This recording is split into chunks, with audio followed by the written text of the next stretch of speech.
be damn. What a wild freaking Impact Sunday that was. Hello, everybody. Welcome to this simple take on Impact Rebellion as I'm just coming to you with some simple closing thoughts on what we just saw showcased today from Impact Wrestling as we look towards what's to come in the future of the wrestling industry and Impact Wrestling as well. This will be quick, simple, to the point, but I just wanted to give you all a quick, simple closer as I was figuring out stuff. I should say I fixed my camera line a little bit. I'll work on it more too. Shout out to the ATW crew that was with me this entire night for the fun too in their own ways. Casey Flynn, Eric, King, and of course, JT Ultra. Yo, what's up, brother? Good to see you. I hope that everybody that took place in my predictions game had a great time too. We now look forward to what's to come from Impact Wrestling and AEW this week, Monday, Tuesday, Wednesday especially, and Thursday. With that, let me go ahead and give you the quick rundown of what we saw tonight. Rosemary and Havoc, of all people, how history brings weird enemies together. Strange bedfellows, maybe, will have become part of Decay. They beat, of course, Susan and Kimberly as tensions continue between those two. I feel they'll have a flawed and a singles match to come, and maybe it'll be the end of Susan as being part of this trio too, but we'll have to wait and see. Of course, we also had our kickoff tonight with the X Division as Josh Alexander became champion, pinning Ace Austin, countering his fold. Incredible, innovative, technical, high-risk maneuvers brought by all three men. Love the ankle lock train at one point. It just proved how effective the ankle lock was for Josh Alexander to pick up the win in his match. He became the new Austin. I gotta wonder that Josh Alexander and Ace Austin maybe will continue a singles short-term feud, and TJP will go off and do something else. Is he done pursuing this division title? Will we get continuation of TJP and Josh Alexander at this too? Will Chris Bay come back in the fold as well? Only time will tell. This X Division continues to be a continuing, evolving foundation of Impact Wrestling. JD, I'm glad you did have fun. We definitely will do this again soon, and maybe during Raw Elevation. Haven't decided. Stay tuned. But overall, I thought that this was a really, really good match. And again, congrats to the new champion. Of course, following that, we went into the 8-man war as Diamond by Design. They took on, of course, the team of Eddie Edwards, Willie Mack, Chris Sabin, and I always forget who's the fourth guy because it's like they always like change out everybody. You ever notice that? Kind of think it's a little weird. It wasn't Jake something, but oh yeah, there it is, James Storm, duh, Beer Guns. But Eric Young was not the guy to fight on behalf of Bound by Design, but he found a suitable replacement as the newly, I feel, cleansed in his own way, more than one way. Big Cass, aka JM Morrissey, made his Impact debut, now part of Violent by Design. And he not only made an impact, no pun intended, he won for the team too, with a tallest black hole slam I ever saw, getting the win for his team. Great dynamic offense, wild spots shown by both. The superplex out of the corner while all 600 men were fighting and Eric Young watched on from the stage. I thought was a very funny and interesting spot. And overall, it was great action. And Violent by Design continues to be the strongest faction to date in Impact Wrestling history. Will Randall finally use the Call Your Shot trophy he won in that gauntlet? Go after the tag titles, go after some other title. I feel that Rhino can literally freeball rule it. We'll have to wait and see. Moving on from there, not so unprofessional. Wish there was more to it. Mannerism of Christian and Edge were shown by both men. Matt Cardona and Brian Myers, they had, of course, their own match. And with Spear and Unprettier aside, nasty risk taken and nasty landing followed from it.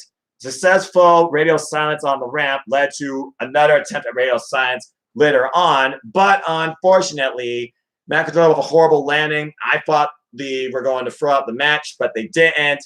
And showing how unprofessional he is, Brian Myers takes advantage of the very prone friend, a friendship just bit away, and basically wins with his own curtain call clothesline in the end. Brian Myers wins. That's kind of was a flat note for me. I can only hope McIntyre was okay.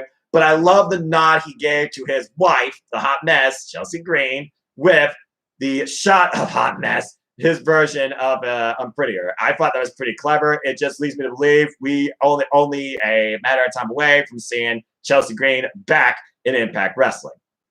But overall, I thought this was a pretty good match. Of course, we had the Knockouts Tag Team Championships match as Fire Flavor defended them against Jordan Grace and the debuting Rachel Ellering, who now have in their corner Jazz as a manager. And I'm curious if this manager thing is going to be long-term or short-term. Regardless, Rachel Ellering thoroughly impressed me for her dynamic showcase here of offense and agility, especially with the run-through clothesline, superplex combination, and then the spinning leg drop out of the corner. Probably my favorite move in the match. Jordan Grace took a couple of risks, kind of came up a little short on the Torpe Suicida, but it didn't matter. And even though Fire and Flavor, they talk a lot of trash, I have to admit, they really back up their claim to why they were the champs. They brought a really strong fight here. But in the end, after it looked like Tasha Steelz was going to take the advantage and Kara Hogan was going for a finisher, it was Rachel Ellering's power that was dominant at the end of the day, countering Kara Hogan's move and literally setting up Kara for kind of like a rebound power bomb, sit-out power bomb, where Rachel Ellering got the win. We got new Impact Knockout Tag Team Champions. Once again, this division further proves why they are so dynamic. This division is the division to watch, and it truly has no limits to what it can possibly bring with all the different types of talents and faces that they have. Gotta go, but I finished the video. Tomorrow, stay strong. You're doing an awesome job for the community. You're the man, Noah. Much love. Nothing but love to you too, JD. Thank you so much. Again, it's not me. It's about wrestling. And I'm just glad to be back and do this type of simple, fun stuff and see that it brings a positive impact, no pun intended, like you think there is, to people in their day. At the end of the day, I hope to encourage people to just enjoy life and enjoy wrestling. Be true, be you. Simple as that. Really great match, though. It now redefines the faces of the Knockouts division. And you got to wonder now, everybody's got to step up their game to this powerful duo with a great influence in Jazz. I can only imagine this is going to bring even more competition forward in the Knockouts division. You wonder now maybe if Rosemary or Havoc might go after these titles at some point. And when will Killer Kelly return? Because I'm still waiting for that. And I know that her and Drake Maverick's wife, if she comes back, they can maybe go after these titles. But again, we'll have to wait and see. I'm spitballing at this point. But overall, though, I still say this was a really good match. I enjoyed it. Moving on from there, there was the Impact Tag Team Championships as the Good Brothers finally got the rematch opportunity against FinJuice. And they let their hubris get the better of them. They fell short. It was a pretty good back and forth tag team exchange here, of course, as the Good Brothers, they controlled a good portion of this match. Carl Anderson in the early going, and they were isolated David Finlay. Juice Robinson getting the hot tag, though, really bringing his flamboyancy and dynamic, explosive arsenal of moves here. But they were able to isolate Juice again at one point, and David Finlay and Juice looked like they were going for tag finisher, looked like they were going in the early going, but there was Luke Giles in for the save. He was a real difference maker here, bringing his power. Ridiculous roundhouse kick, by the way. But it was the hubris of these two men where they felt like they had the win in their hands, literally, setting up Juice Robinson for the Magic Killer, but took too long. But, hey, you young boys, you don't deserve these titles. You just young boys. We're going to get these back. Well, guess what? Magic Killer denied and simple inside cradle on LG. Juice Robinson gets the win, and FinJuice retained. So I know what you're thinking. What does this mean now for the tag team division? Now they no longer have the tag titles again. Well, FinJuice doesn't leave immediately. By design, they might call their shot maybe after them. And you got to imagine the Good Brothers will not rest until those tag titles are back around their waist. And I have no idea about what Luke Giles was channeling in his retirement. Yeesh. Also with Grand Slam coming up, teases of the Good Brothers. They want to go back to Japan. Will they confront maybe FinJuice on Japanese soil? Will LIJ, which they had a bit of a tiff with, maybe go back after these two in the days to come, follow the Dontaku tour? Will GOD maybe pursue these? Because it's not the first time that GOD has held two tag team championships at once from two different promotions. I feel there's still a lot to decipher and think about for this tag team division. When you think about the only ones left in this tag division are basically Triple XL, Beer Guns, and Good Brothers. And honestly, there aren't really that many other teams right now. Maybe they can build a new Team Canada with Josh Alexander and Pete Williams, but we'll have to wait and see. Bottom line is this. Finjuice surprised me. They retain. I feel that once again they proved why they won them in the first place. It's like Impact Wrestling is adapting the New Japan Pro Wrestling model where you have your champion showcase once in a while, build a feud, story, and title bout around them, and see if someone can overcome. In this case, Good Brothers didn't. So where does Finjuice go from here? Only time will tell. But congrats to them on retaining. Moving on from there, a man truly showed us what passion was at the risk of literally his own teeth, jaw, and spine, as Sami Callihan tried to destroy him with every possible weapon imaginable, rearranging and forming his own chiropractic and dentistry via Trey Miguel's body. Ridiculous spots include Torpe Suicida into the steel barricade, literally Trey eating nothing but steel, Trey literally getting powerbomb on top of a staging crate, a wrench literally fish hooking him. I don't know if he was trying to rip his jaw apart or pull teeth. Then, of course, we had some wild spots where I am the table, whether it was intentional or not. It seemed botched. Didn't break the table on Trey's body. Threw a chair on his face, though. Definitely screwed up the table's legs, using that at one point to literally wrench Trey Miguel's body into a M shape. Ouch. More than once. And, of course, we had a sit-out powerbomb spot on chairs. But, of course, Trey Miguel was able to survive by just literally rolling out to the floor and stand up against the apron. Trey Miguel, of course, he almost was left for dead after a package popped around the apron later via steel steps, and we thought that Sami literally buried him underneath his own steel throne. Trey found a way out of it, though, and as we move towards the end of this match, Trey did go for a running overhead blockbuster from the apron to Sami, through the table, broken in half to the floor, and it was Trey Miguel that somehow found his way up, barely, to the referee's count of 9.5, while Sami was still down for the full 10, and Trey, once and for all, proved to himself, if nobody else, he does have passion, and he doesn't need Sami Callihan. I can only hope now this means that Trey Miguel will move forward in a singles career now, and maybe pursue some sort of singles gold. X Division? Just saying. I know that he and Ace Austin once had a fallout. Maybe they can challenge each other, number one contenders. But overall, I thought this match was wild, brutal, very testing for both. And I feel the right man won here. And again, Sami Callihan, no matter what, he always makes the show about him. Always the draw. High marquee match, and it delivered despite the build. Who Sami goes after at this point? Only time will tell. Does he continue to go after Trey? I don't know. You tell me. Moving on from there, we go into our semi-main event, I like to call it, as if people think Tennille Dashwood is somebody to just ride off and underestimate, I hope they watch this pay-per-view and realize they were sorely mistaken. As Tennille Dashwood put on probably the best match, in my opinion, of her pro wrestling career, really taking Deonna Purrazzo to the limit with her unorthodox but very physical style. Of course, had taste of Tennille in the corner a couple of times. And there was a couple of nice near spots where I truly thought that Tennille could win this. But, of course, Tennille had to deal with outside influences of Kimberly and Karen, Susan. And, of course, that was the difference maker despite their bickering to allow Deonna Purrazzo to survive this match long enough where they were able to take out Caleb with a K, who tried to basically take out the outside offense, but got taken out himself into the ring post. And, of course, it was Deonna Purrazzo who won in the end in a very, very testing and enduring match with, of course, her ace in the hole, the Fujiwara armbar submission hold. And, of course, after this, you're like, good match. The era of the Virtuoso continues. There you go for the post-match beatdown. But I do like how Tennille did push Deonna to the point she had to pull out something different, just a diving headbutt where she ended up eating Canva's face first. Not really a Kokeshi, but either way, I'm sure she wasn't happy.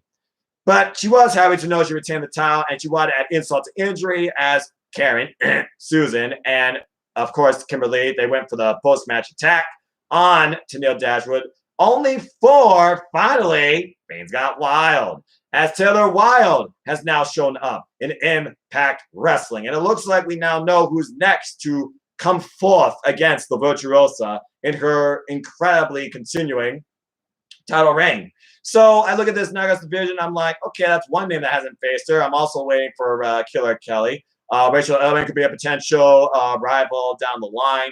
And of course, with what they hyped up going forward with their schedule, you gotta imagine maybe some faces of old and former knockout champions besides to the Wild could come forward and challenge the Virtuosa too. But Deonna Purrazzo continues to impress me and shows me why she loves Impact Wrestling, as she also bared the colors tonight in her ring attire, the classic Impact red and black, along with Kimberly.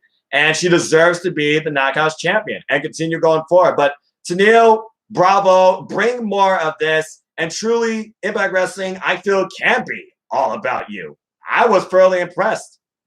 But before we get to our main event of the evening, we, of course, learned the future of Impact Wrestling special airings. As we now know, the next two Impact Plus specials will be one called Under Siege in May, ahead of Double or Nothing, and the other one will be called Against All Odds after Double or Nothing, but in June, and ahead of course, where they say they will change the world again, and boy, did that graphic tease that, Slammiversary. Let's forget about what we saw on this graphic. Slammiversary. Maybe it's in the UK. Maybe it involves, once again, released WWE talent, including but not limited to Mickie James, Samoa Joe, Kalisto. You have Chelsea Green, the Hot Mess. You have potentially Australian Flag. Could we maybe see the Iconics and Tenille form something? And names go on besides that. Biggest name I saw out there, well, three biggest names. Kaji Muto, current champion involved in Pro Wrestling Noah. Kazuchika Okada. Tetsuya Naito. What? Are you kidding me? Are we trying to bring the world together under one roof through Impact Wrestling? Is this possible? Can this really happen? And how many fans will be in attendance? The bottom line is this. There has never been a more optimistic time to be a pro wrestling fan than now, knowing what could be ensuing and involved with New Japan Pro Wrestling Noah, NWA, Impact Wrestling. The list goes on and on. Mexico, I almost forgot. Maybe Andrade. Maybe somebody else. Maybe Kalisto. Maybe a Laredo Kid. Who knows? But of course, I have to also think about AEW. How much more wrestling can you get involved under one roof to elevate the identity of the industry, not just your company? Well, I think we're just going to have to wait and see long term. But if there's one thing I can say, tonight's main event proved that you definitely can do that because, as I neglected to mention, this main event that was title for title, history in the making between Kenny Omega, the AEW World Champion, versus Rich Swann, the Impact World Champion, title for title, winner take all, was contested under two referees after what I'm calling them, the AEW crew.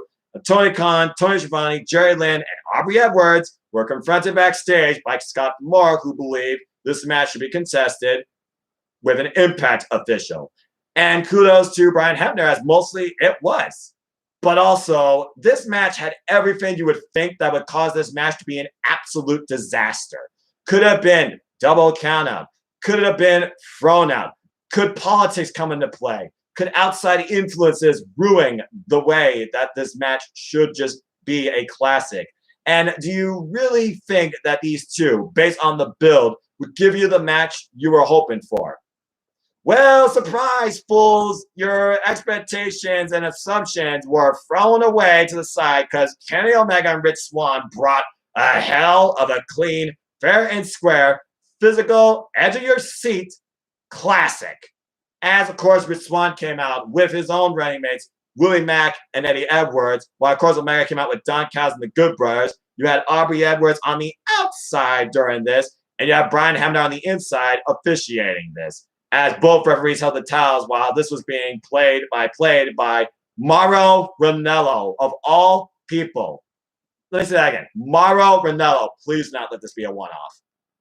Anyway, as this match went underway, both men tested each other. It was a test of speed, it was a test of showmanship, and it was a showcase of ego by one Kenny Omega. Rich Swann controlling the early going, maybe, frustrating the champion, but Kenny Omega, he basically got the match back in his favor. There were a couple of high-risk spots that I think they wanted to do, but it didn't work out. Maybe it was just the ring, because Kenny Omega's not used to the ring ropes there, because those Impact Wrestling ropes are not nearly as straight, clean, clear as AEW. I think that's just the way of their aesthetic.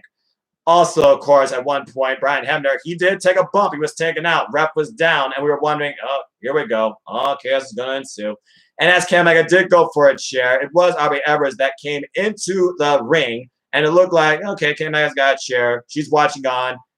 If anyone ever questions the integrity of a wrestling official, they need to counter that argument with Aubrey Edwards, who I believe is the most impartial official, probably next to Red Shoes. Then again, I guess she does deal with Bullet Club in her own way, just hasn't dealt with Jay White's Bullet Club. That would be interesting. But Aubrey Edwards, mad respect to you. This match, though, had so many incredible dynamic moves and Japanese strong style offense. But those V-trigger after V-trigger after V-trigger, Rich Swann eating like 7 of them. So the player was ran off dead, it seemed. We thought he was unconscious, literally falling before I could eat another V-trigger. Kenny Omega felt like the match was firmly in control. Rich Swann comes back with a vertical drop, brainbuster type maneuver, gets a near fall. So many incredible near falls from their high dynamic offense by both men in this match.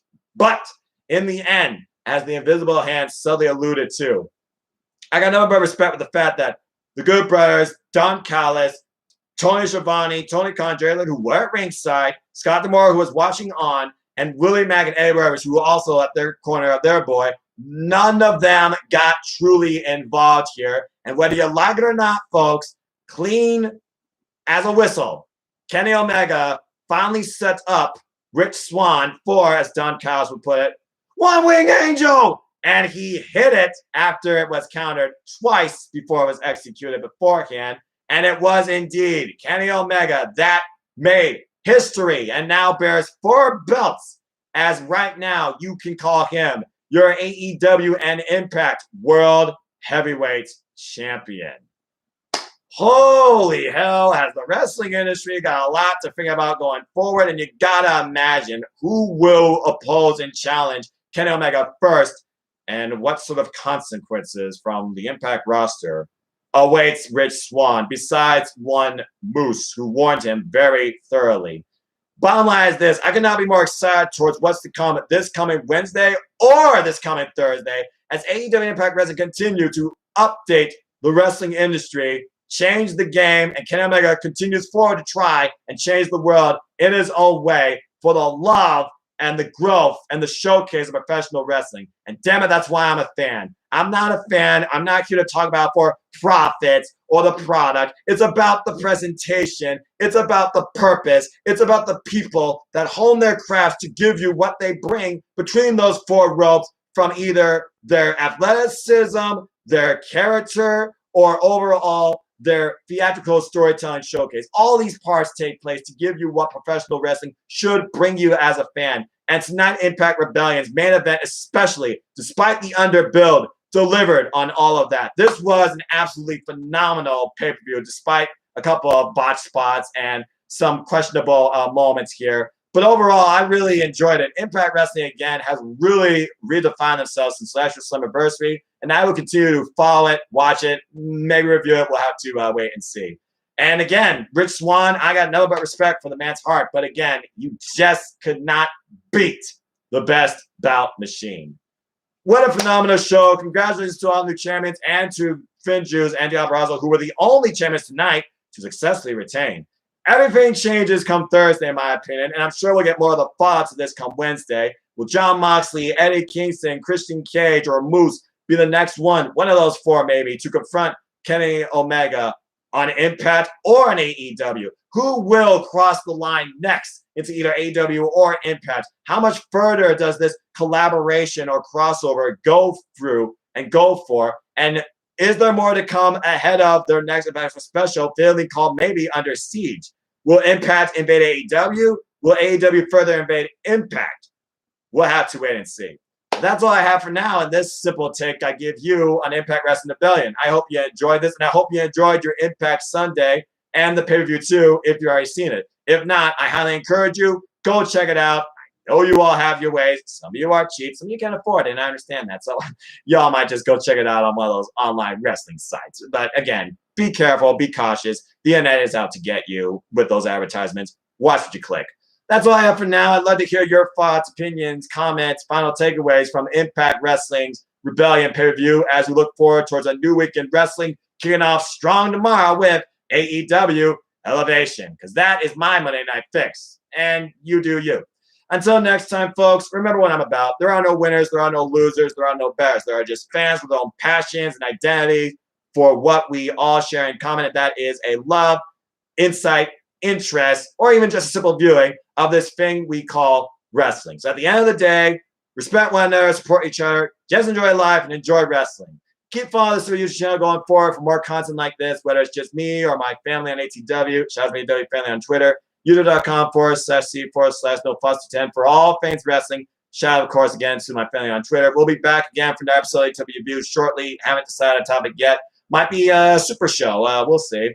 There'll be other content coming up, including reviews, predictions, and simple takes on other wrestling videos and content going forward, including but not limited to AEW, New Japan Pro Wrestling, and definitely the NWA. So stay tuned for more on that as well. But that's all I got for now. So until next time, take care, enjoy life. Tomorrow's never guaranteed. Enjoy wrestling. Because, again, that's all it is at the end of the day. Just try and enjoy wrestling. And until the next video, we're live, pre-recorded somewhere on Twitch, if I choose to go back to that, or YouTube. I thank all of you, but I have work in a few hours, so I should bid you a fine adieu. God bless you. Thank you again for helping me get to 200. And I only hope to bring you more fun wrestling content going forward. Take care, all, wherever you might be. Good morning, good evening, good afternoon. But from here in the States, I bid you all a fine good night.